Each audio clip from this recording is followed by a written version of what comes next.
Bonjour la grande famille. Vous êtes bénis.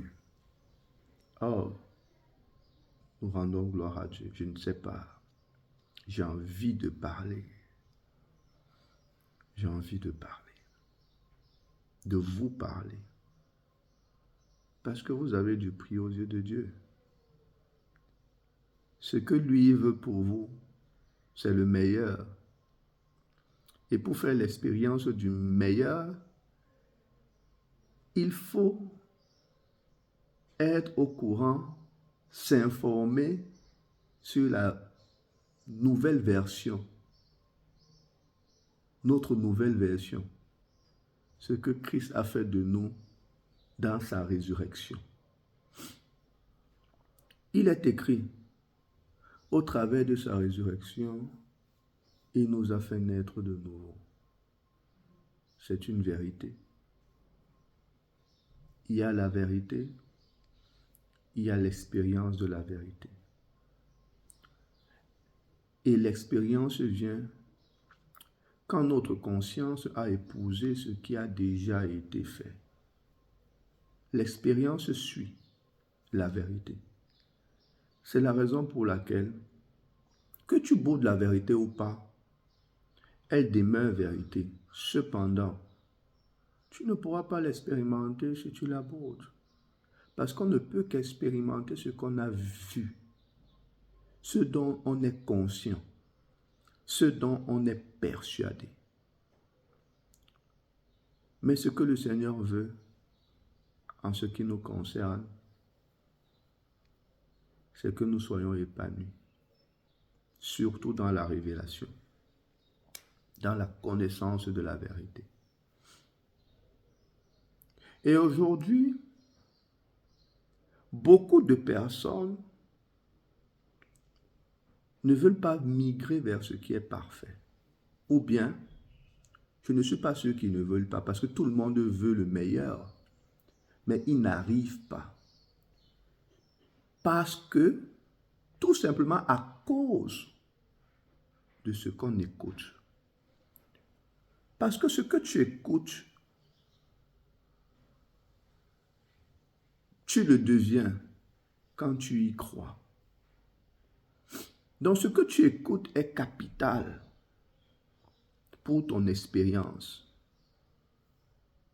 La foi vient de ce que l'on entend, de ce que tu écoutes, de ce que tu consommes, qui devient vie, qui devient ton expérience. Et aujourd'hui, j'ai l'impression que beaucoup de personnes, malgré le fait que Christ a fait d'eux, les a introduits dans une nouveauté de vie, on expérimente toujours l'ancien, concentré sur la loi.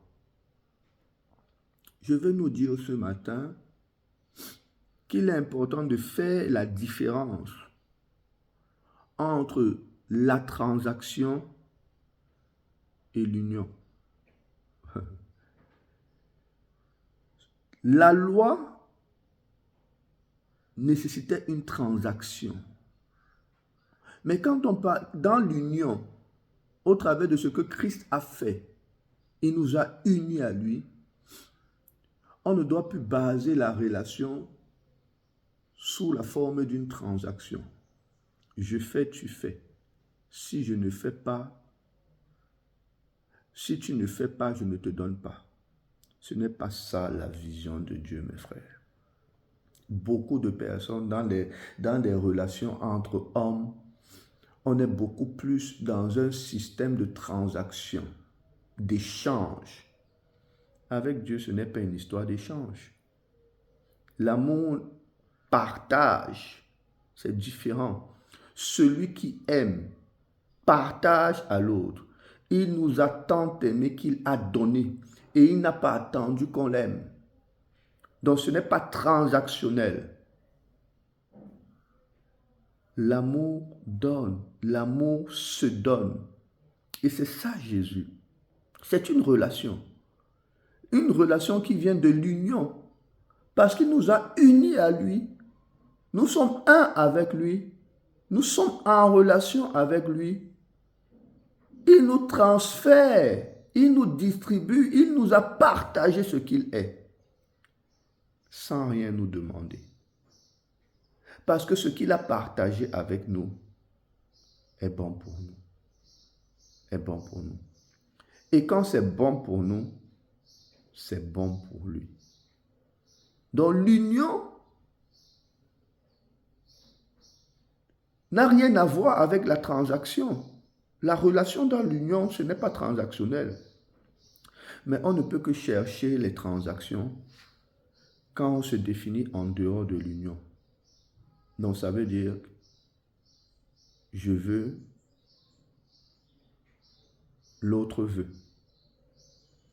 Et donc on commence à s'accorder, mettre les bases. Ok, si tu me donnes ça, je te donne ça. Or, l'union, ce n'est pas comme ça. La relation dans l'union, c'est quoi? D'accord, j'ai compris. Voici ce que je fais. Voici ce que tu fais. Donc, dans l'union, il y a ce qu'on appelle les principes, les rôles. Ce ne sont pas les contraintes.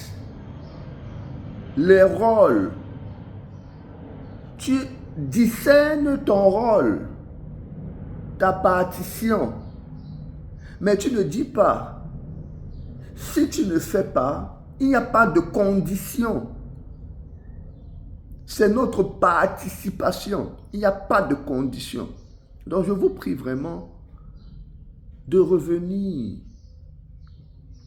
à l'évangile. L'évangile, c'est la révélation de notre union à Christ. Nous sommes unis à lui. Nous sommes en relation avec lui. Il a partagé avec nous ce qu'il est, ce qu'il a et ce qu'il est en train de faire. Mais dans ce partage, tu peux refuser de recevoir. Tu peux ne pas l'accepter. Mais ce qui est évident, c'est qu'il l'a déjà partagé avec nous. Tu ne peux que le recevoir. C'est pour ça que l'évangile impose, implique ton écoute, ton attention pour que tu reçoives et que tu expérimentes. Parce que ce qu'il a fait de toi, l'expérimenter sera bon pour toi. Je t'encourage à être épanoui dans cette révélation. Tu es béni.